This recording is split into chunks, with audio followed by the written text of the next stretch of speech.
That was into May this year, and I went outside to check on my animals, and they were all gathered against the eastern side of my fence, which was very unusual because normally if they're afraid, they come all the way uphill and they stand right up against the fence next to my backyard. On this occasion, this was the only time I'd ever seen them do that, and the three alpacas, they had assumed their guard position. They were alert.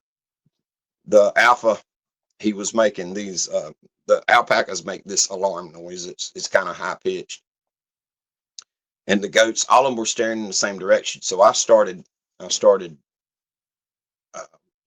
scanning the woods first, and then end up making my way over to the pasture that's right beside of me. And in that pasture is a riding ring. And I caught movement a time or two, but when I tried to kind of focus in on it, I didn't see the movement. And then finally I did see the movement. But it was white or gray, and it wasn't as bulky as what I've seen before, the three times before. And I figure that it had to be an older Sasquatch. Now, there's other people with different opinions that this is some kind of entity that's more paranormal, and I don't dispute that because I can't swear, under oath that I was looking at a Sasquatch. But we did have some things in our favor.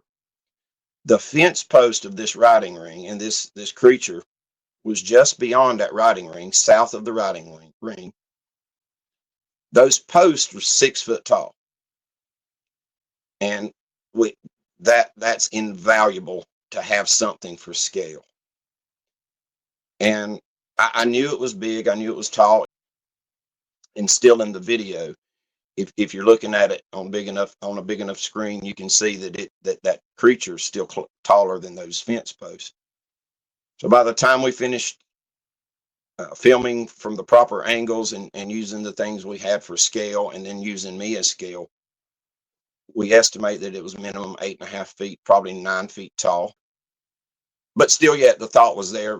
But then, we came to the solid conclusion it was looking at 8.5 feet tall at minimum.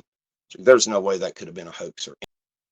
But nevertheless, there's Bigfoot researchers that go their whole life and don't get to see anything close to that. So I'm very thankful.